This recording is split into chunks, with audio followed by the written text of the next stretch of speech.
Okay, we'll go straight to questions. Who would like to start?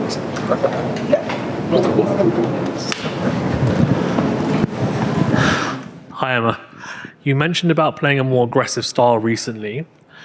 What does that entail? Does that entail more of a technical change or tactical?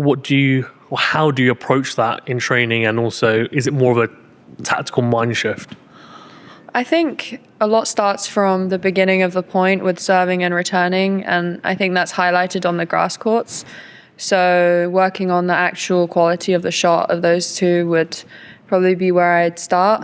And I've been working on the last couple of weeks on the grass, so that's what I'm trying to focus on. And then it's easier to implement that mindset if you start the point in a better way.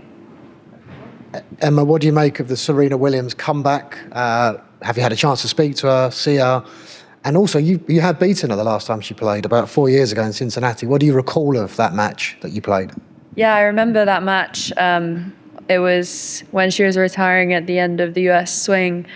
I was super nervous before playing her because it was just announced that she was stopping, and it's really great to see her back. I think it's an amazing inspiration, and I think for all of us to see her around is a really cool thing. I mean, she's the greatest tennis player, female tennis player of all time, and yeah, it's just amazing to have her around and part of the tour again. You obviously have a connection through IMG. I mean, have you seen her to speak to, or would you like to, if not? No, I haven't spoken to her, but I would obviously love to. I mean, she has so much experience, so many lessons. It would be a really cool thing to do. So hopefully I'll ask Jill later. Just looking back on the French Open, and obviously quite a emotional defeat, I guess, afterwards. How do you reflect on everything there, and I suppose those emotions afterwards? Yeah, I mean, it was a tough match for me. I think afterwards I found the next day pretty tough, and I knew the best thing for me to do was to try and get back on the court straight away, to just nip it in the bud. And I got practicing pretty soon after. And, you know, I took a long time away from competing. So I think from Strasbourg and the French, it did teach me a few things that I could hopefully take into the grass season. But of course I haven't had, you know, so many matches leading up to it. But, you know, I've been doing what I can day to day, in and out. So that's all I can really ask of myself, and keep going. Hi, Emma. Just on Serena, she's 44. Do you ever see yourself lasting that long in your career and still wanting to play it when you get to that age? I personally don't, but I mean, I don't know. A lot of the players who play until they're older, I don't know if you would have asked them when they were 20 if they see themselves playing, you know, into their 40s. And I think it's an amazing thing. And I also think with sports science these days and how everyone takes care of their body, it's much more achievable.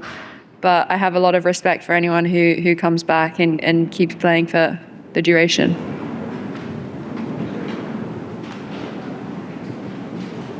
Yeah, sorry about the mic. Can you tell me how much fun you have playing with Katie Boulter and coming back onto grass soon, looking forward to Wimbledon, etc.?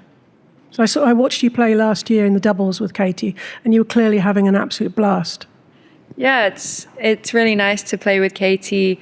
We try and make Queens our tournament that we play together, and I don't play doubles very often, but I think the experience last year was really fun, and to have the home crowd, we had a full court one watching us and supporting us, and it's good fun. So I'm really excited to be able to hopefully do it again this year, and for the opportunity to play with her on a home court.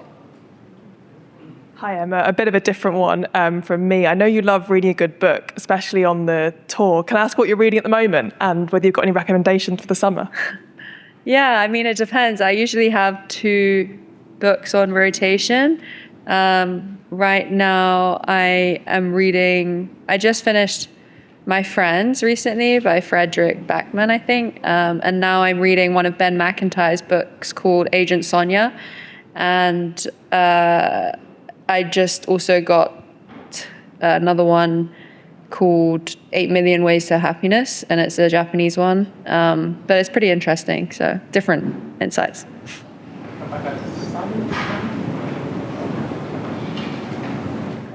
I did hear, I may be misinformed, but that you were thinking about maybe going to Birmingham for the event there. I mean, how do you weigh up those kind of decisions when you're deciding on your schedule? Yeah, I think for me, I was close to going. It would have been a good way for me to start on the grass.